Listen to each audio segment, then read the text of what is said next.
اب ہمیں قرآن نے جو جو حکم دیے، اب اس حکم کی وضاحت ہمیں نبی نے کرنی۔ مثلا قرآن کا نماز پڑھو، ہم نے کہا کیسے؟ اس کا جیسے میرا نبی پڑھتا تھا۔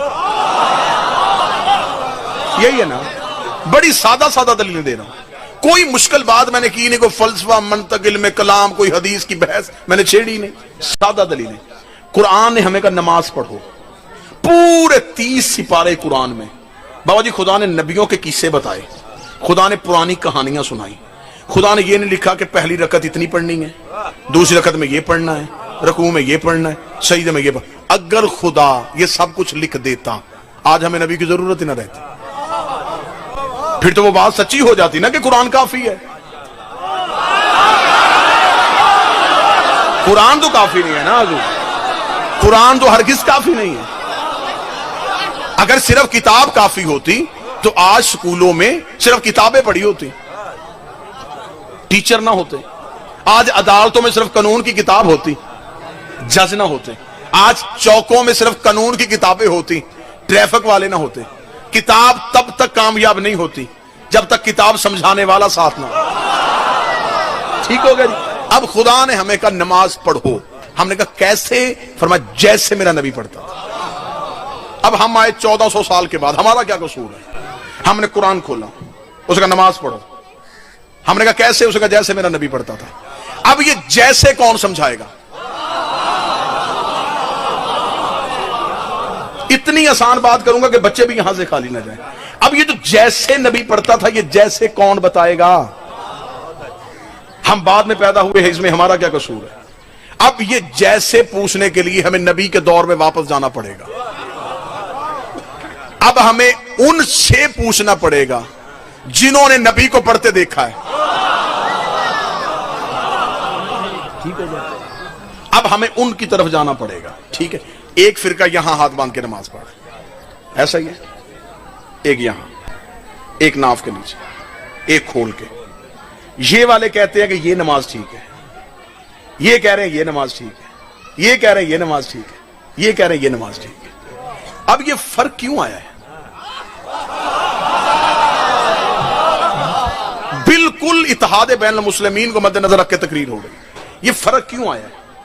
معاذ اللہ ثم معاذ اللہ، ایسا تو ہرگز نہیں ہو سکتا کہ نبی نماز دن میں مختلف طریقوں سے پڑھتے ہوں، ایسا تو نہیں ہوا۔ رسالت مآب نے ایک طریقے سے پڑھی، پچیتی بندے بیٹھے ہو مجھے نتیجہ نکال کے دینا۔ جو کام دن میں نبی 5 دفعہ کرتے تھے، امت کو ابھی تک وہ یاد نہیں ہوا۔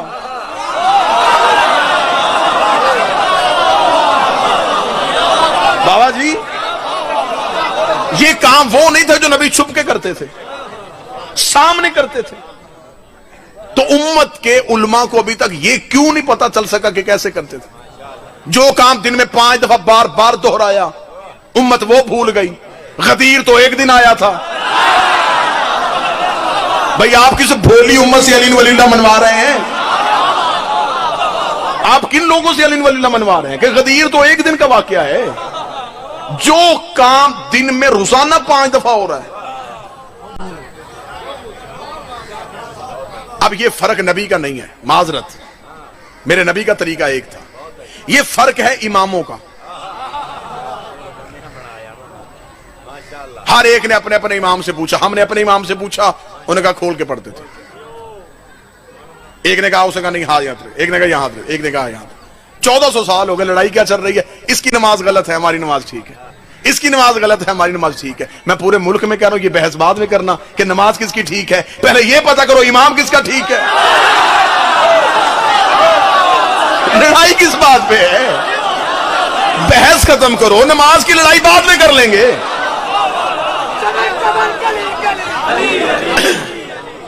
اس کی نا بیس بڑھا دے،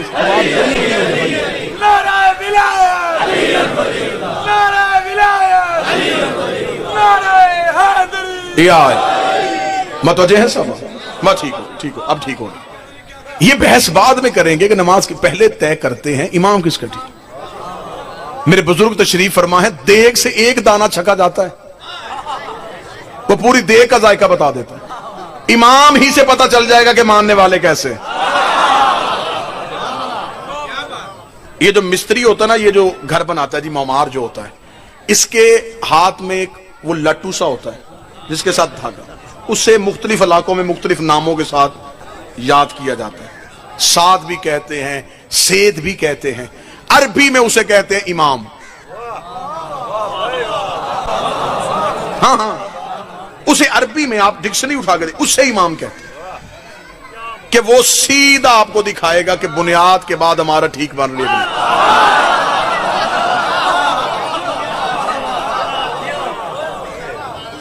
دیوار چھوڑو، بنیاد چھوڑو، پہلے دیکھو امام کس کا ٹھیک ہے. میں کسی کے امام پہ بحث کرنے نہیں آیا کہ میں اپنا امام سچا کروا کے باقی جھوٹے کرواؤں. حقیقت یہ ہوتی ہے کہ دشمن بھی حقیقت کو تسلیم کر لے. میں کسی کے امام کا نام بھی نہیں لوں گا، صرف آپ کے سامنے آئینہ کھول کے دکھا دوں گا جو میرا حق ہے، جو میرا منصبی ذمہ داری ہے، وہ میں آئینہ کھول کے سامنے کروں.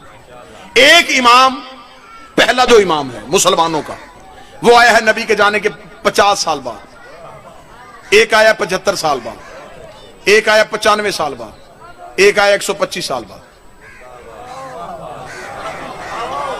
اب ہم سے پوچھو تم مطمئن کیوں ہو؟ ہم نے جس سے دین پوچھا ہے اس نے آنکھ کھولی تو نبی کی گود تھی.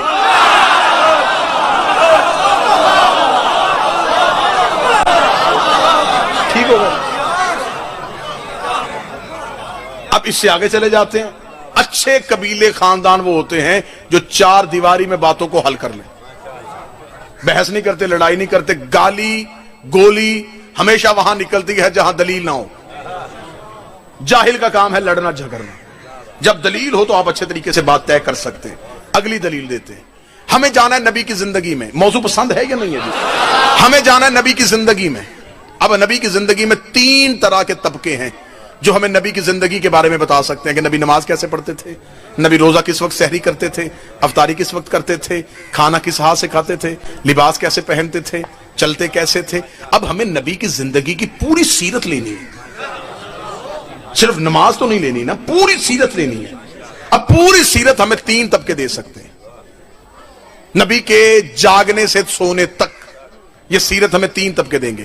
پہلی اہل بیت، صحابہ، نبی کی بیویاں. 3 طبقے ہیں جنہوں نے نبی کے ساتھ وقت گزارا. ہم شیعہ صرف اہل بیت سے پوچھتے ہیں. ہمارے ہاں جتنی بھی روایات آتی ہیں، احادیث آتی ہیں، ہم سوائے امام کے کسی سے نہیں لیتے. میرے اہل سنت بھائی ہم سے کہتے ہیں کہ نہیں، صرف اہل بیت سے نہیں، صحابہ سے بھی دین پوچھا جا سکتا ہے. اس لیے انہوں نے سیاستہ میں زیادہ تر روایات جو ہے وہ صحابہ سے نقل کی. ٹھیک ہے، ان کا اپنا دین ہے، انہیں مبارک. لیکن میں اس نظریے میں ایک بات ضرور آپ سے کہوں گا، اگر آپ صحابہ سے دین لیں گے تو آپ کی ایک مجبوری بنے گی. صحابی آپ کو وہی دین دیں گے جو نبی کے گھر کے باہر تھا.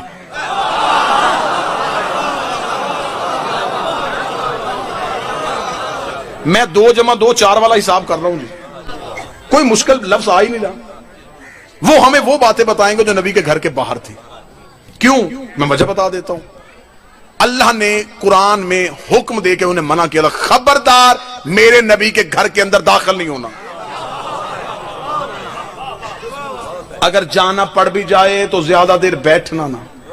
نبی کے گھر کے برتنوں کو بھی آنکھ اٹھا کے نہ دیکھنا. اب اگر ہم صحابہ اکرام رضوان اللہ علیہم اجمعین سے پوچھیں گے تو یہ ہمیں گھر کے باہر کی باتیں بتائیں گے، اندر والی سیرت پھر ادھوری رہ جائے گی. اب اگر ہم کہیں گے ہم نبی کی بیویوں سے پوچھیں گے تو وہ صرف اندر کی باتیں بتائیں گی، کیونکہ انہیں قرآن نے منع کیا ہوا ہے کہ باہر نہیں آنا.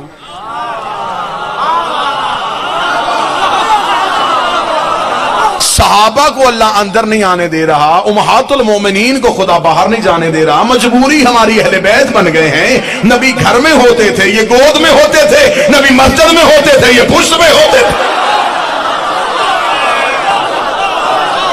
انہوں نے ایک لمحہ بھی نبی کو چھوڑا ہی نہیں. تو جو گھر کے اندر بھی نبی کے ساتھ تھے، باہر بھی نبی کے ساتھ تھے، میرا خیال ہے کہ بہتر دین ہمیں یہ دے سکتا. مرحلہ دوسرا مرحلہ، ٹھیک ہے ہم پوچھ لیتے ہیں صحابہ سے، لیکن کوئی مولوی مجھے قرآن کے حاشیے پہ لکھ کے دے دے کہ صحابی معصوم ہوتا ہے.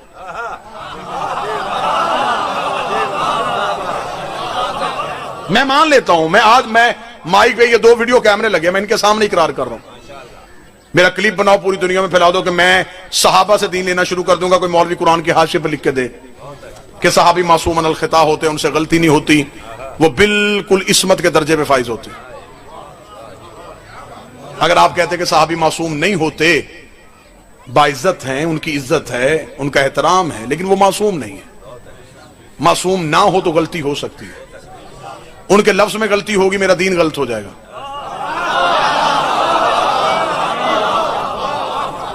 کیا کروں میں اپنا دین تو غلط نہیں کروا سکتا نا جی۔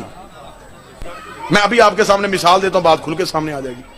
جب میں پنڈال میں آیا اس وقت اتنا مجمع نہیں تھا، میں آ کے بیٹھ گیا، مجمع اتنا نہیں تھا، میں نے مجلس شروع کی، کچھ صاحبان میرے ساتھ پنڈال میں ہے، کچھ میرے بعد آئے۔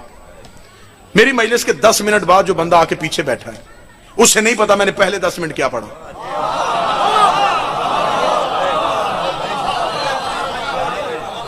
اب قصور اس کا بھی کوئی نہیں، جب وہ آیا ہی لیٹ ہے، اسے 10 منٹ کے بعد والی مجلس کا پتا ہے، پہلی کا نہیں پتا۔ تو میرا سنی بھائی ضد کس بات کی ہے؟ ہم صحابہ سے پورا دین کیسے لیں؟ کوئی 40 سال بعد مسلمان ہوا،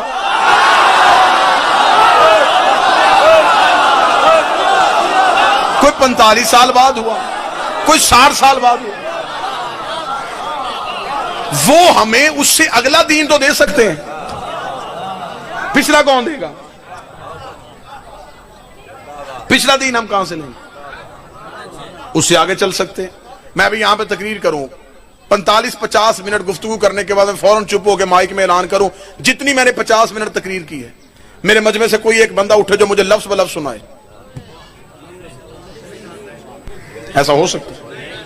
میں کہوں کہ نہ لفظ بدلنے چاہیے، نہ ترتیب بدلنی چاہیے، نہ روانی بدلنی چاہیے، وہی الفاظ ہونے چاہیے، وہی جملوں کی ترتیب ہونی چاہیے، کوئی ایک اٹھے، ایسا ہو سکتا ہے؟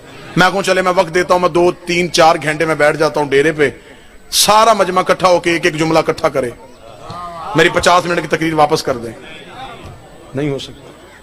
اتنا جدید دور ہے جہاں انسان ترقی کے کہاں کہاں کے زینے طے کر گیا ہے، لیکن وہاں بھی ابھی تک یہ ممکن نہیں ہو سکا کہ لفظوں کو فوراً ذہن محفوظ کر لے۔ اب مجھے نہیں پتا کہ باتیں تو صرف دلیلیں ہوتی ہیں جن سے بندوں نے سمجھنا ہوتا ہے، اینٹوں کے ساتھ تو انسان نہیں حیوان ہی سمجھ سکتا ہے۔ دلیل میں آپ کے سامنے پوری دے رہا ہوں۔ میری 50 منٹ کی تقریر اتنا پڑھا لکھا مجمع فوراً بھول گیا، نبی کی 23 سال کی تبلیغ چند دن پہلے بدھ چھوڑنے والے بندوں کو یاد کیسے ہو سکتا؟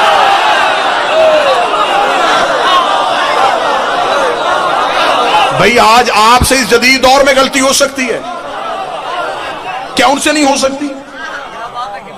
اب میں بتاتا ہوں کہ فرقے کیسے بنے۔ میں شیعہ سنی اتحاد کرنے کے لیے میں فرقے بتا دیتا ہوں کیوں بنے۔ آج ہر بندہ اٹھ کے کہتا دیکھے جی اتحاد بین المسلمین، اللہ ہمارا ایک ہے، نبی ہمارا ایک ہے، کتاب ہماری ایک ہے، کعبہ ہمارا ایک ہے، ہم ایک کیوں نہیں ہیں؟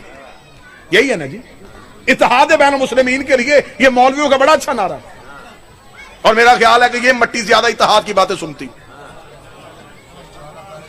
ٹھیک ہے نا جی، ہم مولانا طارق جمیل پوری دنیا میں اتحاد کا درس دیتے ہیں، تو ایک ہی بات ہے، دیکھیں اللہ ایک ہے، نبی ایک ہے، کعبہ ایک ہے، کتاب ایک ہے، ہم ایک کیوں نہیں ہیں؟ تو میں تو لمبا میں ہوں، میں بتاتا ہوں ہم ایک کیوں نہیں ہیں۔ ہمارا اللہ ایک ہے، ہمارا نبی ایک ہے، ہماری کتاب ایک ہے، ہمارا کعبہ ایک ہے، ہمارا امام ایک نہیں ہے۔ جھگڑا اللہ پہ تو ہے ہی نہیں بابا جی، جھگڑا نبی پہ تو ہے ہی نہیں، نہ جھگڑا قرآن پہ ہے، نہ جھگڑا کعبے پہ، جھگڑا ہے امام پہ۔ دین غلط ہوا ہے امام سے آگے۔ کیسے غلط ہوا میں بتا دیتا ہوں، قصور ان کا بھی نہیں، انہوں نے غلط کرنا چاہا نہیں لیکن ہو گیا۔ کیسے ہوا میں بتا دیتا ہوں۔ میں تقریر کروں، تقریر کرنے کے بعد میں چلا جاؤں، یہ اس وقت 1000 مجمع جو میری تقریر سن رہا ہے یہ اپنے اپنے علاقے میں پھیل جائے، دور دراز سے آئے ہوئے چہرے ہیں، یہ چلے جائے۔ کوئی پوچھے جی کل آپ کہاں تھے مجلس میں؟ کہاں؟ تلمبا۔ کیا تھا وہاں پہ؟ وہاں مجلس تھی۔ کس نے پڑھا؟ فیصل آباد سے خطیب آیا تھا۔ کیا پڑھا؟ اب آپ نے میری تقریر اپنے انداز میں سنائی،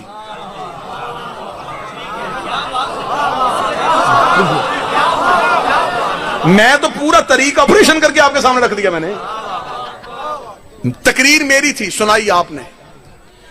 جب آپ نے ابھی میرے سامنے اقرار کیا کہ ہمیں یاد نہیں ہے، آپ کو میری تقریر بھول چکی تھی، آپ نے اپنے انداز میں سنائی۔ میری بات میں اور آپ کی بات میں فرق آیا، اسی فرق نے فرقہ بنایا۔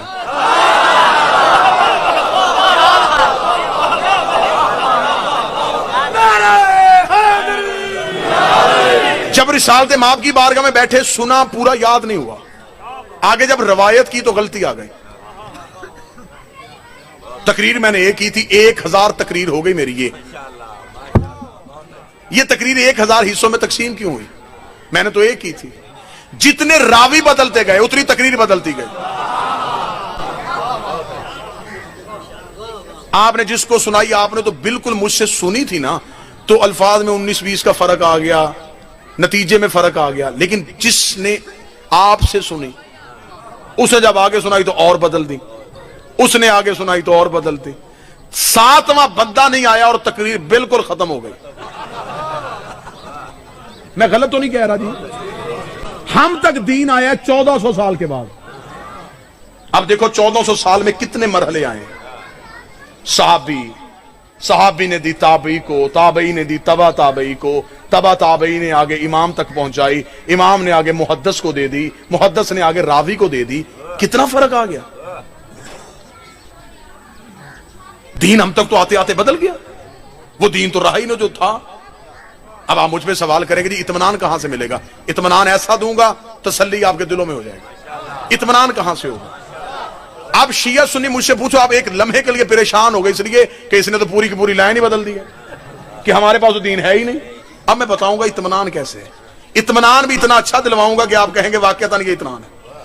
میں نے ابھی کہا کہ یہ مجمع بھول گیا, آپ نے آگے سنائی, آگے آگے آگے آگے آگے فرق آ گیا اور بات ختم ہو گئی. ٹھیک ہو گیا جی. میں مجلس پڑھ رہا ہوں, یہ سامنے ایک بچہ نوجوان ہے, اس کے ہاتھ میں موبائل فون ہے, یہ میری گفتگو کو ریکارڈ کر رہا ہے. آپ بھول سکتے ہیں,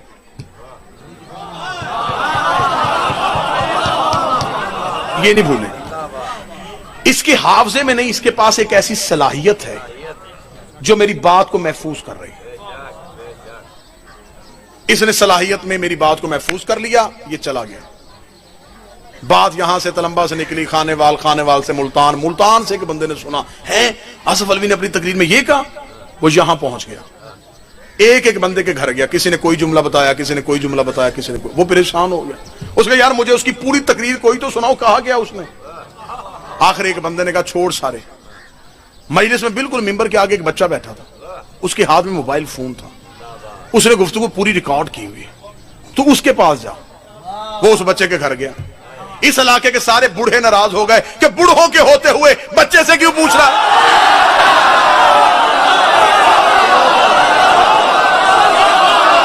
بادشاہ حسین ان ہاتھوں کو سلامت رکھ کہ اتنے سینئر لوگ موجود تھے, ایسے عزت والے بندے اکٹھے کیے تھے ہم نے, ان کے ہوتے ہوئے.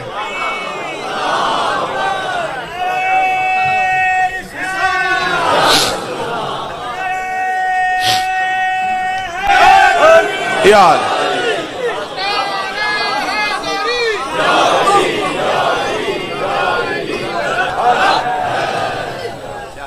تو قصور کس کا ہے بھئی؟ آپ کے پاس ذہن میں, آپ کے حافظے میں نہیں تھی, اس کے صلاحیت میں. اس نے اپنی صلاحیت کو محفوظ کر لیا, نتیجہ بڑا خوبصورت آنے لگا. بابا جی دعا لینے لگا. 25 سال تک اس نے اپنے موبائل فون کو محفوظ رکھا. کسی کو 25 سال کے بعد ضرورت پڑی, اس نے یہ بٹن لگا کے آن کیا. میں ایسے ہی بولنا شروع کر دیا جیسے اب بول رہا ہوں. نہ لفظ بدلے, نہ لہجہ بدلا, نہ جملے بدلے, نہ ترتیب بدلی, نہ روانی بدلی. میرا سنی بھائی قرآن لے آؤ ممبر پہ, میرے سر پہ رکھو. ہم نے تم سنیوں کی ضد میں علی کو نہیں مانا, ہماری مجبوری ہے علی کو ماننا. اس لیے کہ نبوت بول رہی تھی, امامت محفوظ کر رہی تھی. نبوت بول رہی تھی, امامت محفوظ کر رہی تھی. 25 سال کے بعد مولا علی نے مدینے کی مسجد میں آ کے نماز پڑھائی اور اندھے صحابی نے چیخ مار کے کہا آج محمد والی نماز کی حالت.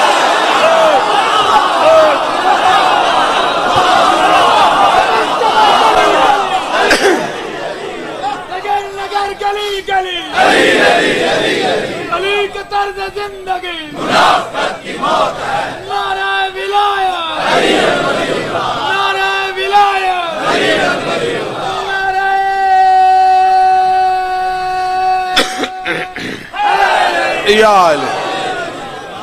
میرا خیال نتیجہ پہنچ جانا چاہیے. اتنی محنت کے بعد اب نتیجے کو پہنچنا چاہیے تھا. ضروری یہ ہے کہ آپ نے نبی کے بعد تسلیم اسے کرنا ہے جس میں غلطی نہ ہو, جس میں شک نہ ہو. بادشاہ حسین کی عزت کی قسم ہے میرا سنی بھائیوں، ہم نے نبی کے بعد یہ نہیں دیکھا کہ تخت کس کے پاس ہے، ہم نے حکومتیں نہیں ڈھونڈی، ہم نے علم دیکھا ہے کہ شریعت کس کے پاس ہے، دین کس کے پاس ہے۔ ہر خلیفہ کے جانے کے بعد میں خلافت والوں کے گھر لڑائی ثابت کر سکتا ہوں، بیٹوں میں لڑائی ہوئی ہے، بھائیوں میں لڑائی ہوئی ہے، میں بادشاہ بنوں گا، اسے کہا نہیں میں بنوں گا، میں بھائی کا قتل دکھا سکتا ہوں، میں بیٹوں سے باپ کی بغاوت دکھا سکتا ہوں، لیکن کسی امام کے جانے کے بعد اس کے 18 بھی بیٹے تھے، امامت پہ لڑائی نہیں ہوئی، انہیں پتا تھا کہ امام ہم نے نہیں بنانا، اللہ نے بنانا ہے۔ تو جب امام کے بیٹے امام نہیں بنا سکتے تو غلام کے بیٹے امام کیسے بنا سکتے؟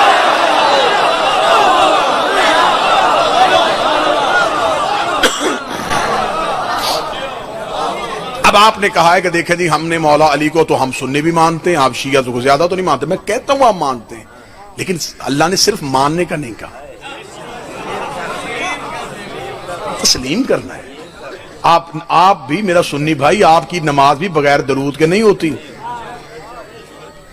اور اذان سے پہلے آپ درود صحابہ پہ ازواج پہ بھیج سکتے ہیں، نماز پہ نہیں بھیج سکتے۔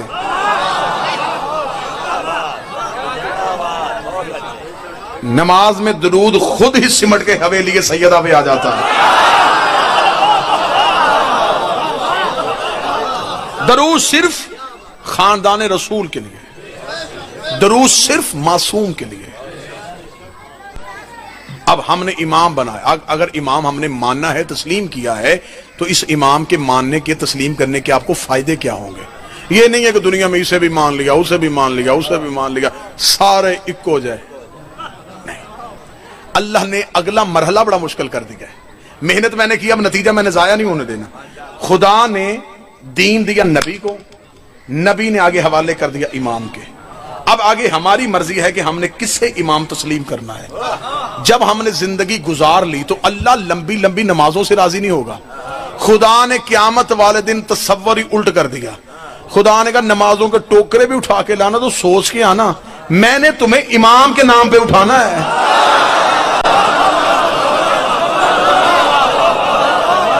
بندے بالکل الٹ چکر میں ہیں، مولوی نے بالکل غلط چکر میں لگا دیا ہے کہ اللہ قیامت والے دن پہلے امال دیکھے گا، امال بعد میں دیکھے گا، پہلے امام دیکھے گا۔ جس کا امام ٹھیک ہوا امال اس کے تلنے ہیں، جس کا امام ہی ٹھیک نہیں ہوا امال کھلنے ہی نہیں۔ بھئی کھولے گا تو تب نہ اگر امام ٹھیک ہوگا۔ تو اس لیے اللہ نے کہا کہ قیامت والے دن رش نہ ہو، تو خدا نے کہا امام والا سوال قبر میں ہی پوچھ لو۔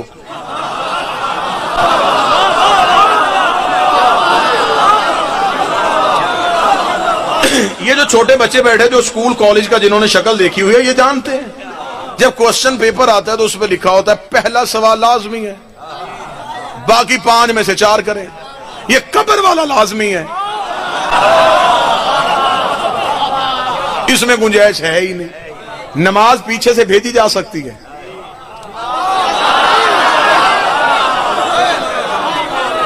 نماز پیچھے سے چلی جائے گی۔ آپ باپ نے نمازیں نہیں پڑھی، شریعت نے کہا بڑے بیٹے کو تو پڑھ، بڑے بیٹے کے پاس وقت نہیں، خدا نے کہا کوئی مسئلہ نہیں، نماز اجرت دے کے پڑھوا لے۔ کسی مولوی کی منت کر، اسے کہ میرے باپ کی 2 سال کی نمازیں پڑھ، پیسے تو نے دینے ہیں، پڑھنی اس نے، ثواب باپ کو جائے گا۔ آخری دنوں میں والد صاحب والدہ روزہ نہیں رکھ سکے، اولاد کے ذہن میں ایک پریشان تھی، بیماری تھی، نہیں روزہ رکھ سکے، خدا نے کہا کوئی نہیں، پریشان نہیں ہونا، کسی کو رکھوا، ثواب آپ کو جائے گا۔ باپ کی زندگی میں اولاد کو توفیق نہیں تھی، بعد میں اللہ نے کرم کر دیا، پیسہ آ گیا، دل میں حسرت، کاش باپ کی زندگی میں آتا، اسے حج کرواتے، ماں کو حج پہ لے کے جاتے۔ خدا نے کہا حسرت تیری سنبھال، کسی کو کروا، تیرے باپ تیری ماں کے کھاتے میں یہ حج لکھ دوں گا۔ مسجد میں صف دے، ثواب جائے گا، پنکھا لگا، رستے میں نلکا لگوا، کسی غریب کی بچی کی شادی کر، تو جو کرتا جائے گا میں وہاں اکاؤنٹ میں ان کے بھیجتا جاؤں گا، کیونکہ وہ مر گئے ہیں، ان کا اکاؤنٹ کھلا ہوا ہے، یہ سارا ثواب پہنچ جائے گا۔ کسی مولوی سے مجھے قرآن کے حاشیے پہ لکھوا کے دو کہ باپ علی کو مانتا ہو، بیٹا نہ مانتا ہو،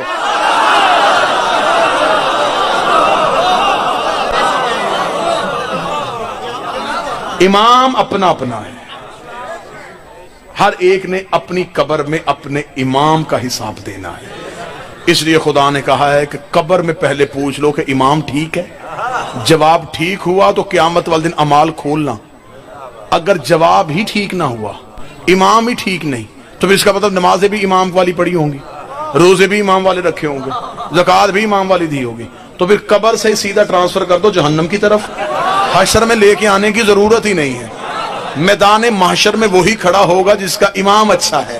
اب پتا چلا کہ ہم مرنے کے بعد قبر میں کاندھے پڑ کے سن بھی سمجھ بھی، اسمع افہم، سن سمجھ۔ تھوڑی دیر بعد قبر میں فرشتے آئیں گے، بول کے بتانا اللہ میرا رب ہے، محمد میرا نبی ہے، قرآن میری کتاب ہے، کعبہ میرا قبلہ ہے۔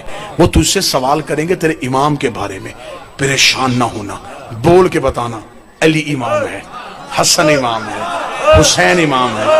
اب ایک لمحے کے لیے سنی بھائیوں سے معذرت، صرف شیعوں سے کہنے لگا ہوں، جو 2020 کے جدید شیعہ ہیں، جو روز شیعت کو بدل رہے ہیں، جو روز کہتے ہیں نئی شیعت آنی چاہیے، یہ ہونا چاہیے، یہ ہونا چاہیے، یہاں بھی علی کو نکال دینا چاہیے، یہاں سے بھی علی کو نکال دینا چاہیے۔ جب مولوی قبر کے سرحانے بیٹھ کے 12 امام پڑھنا ہوتا ہے نا، اس وقت مولوی کا گریبان پکڑ کے پوچھنا کہ زندگی میں ایک ہی گواہی نہیں دینے دیتا تھا، قبر میں 12 کی کیوں دلوا رہا؟ اگر دنیا سچے امام کو مان لیتی تو پھر اس امام کی بیٹیاں بازاروں میں نہ جاتی۔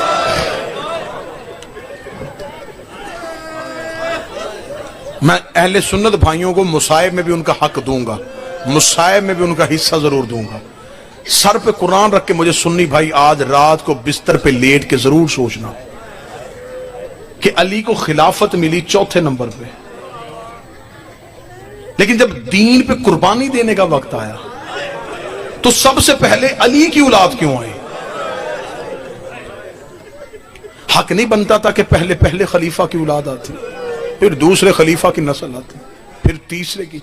جب دین بانٹ رہا تھا پھر لینے والوں کی لمبی قطاریں، جب دین مانگ رہا تھا پھر علی کے گھر سے ایک بھائی اٹھا، ایک بہن اٹھی، نانے کی قبر پہ جا کے حسین نے کہا تو پریشان نہ ہو، میں وعدہ کر کے جاتا ہوں تیرا دین بچا کے حسین خود واپس تو نہیں آئے گا، لیکن قیامت تک اب میں کوئی یزید پیدا نہیں ہونے دوں، تیرے دین کو اب کسی سہارے کی ضرورت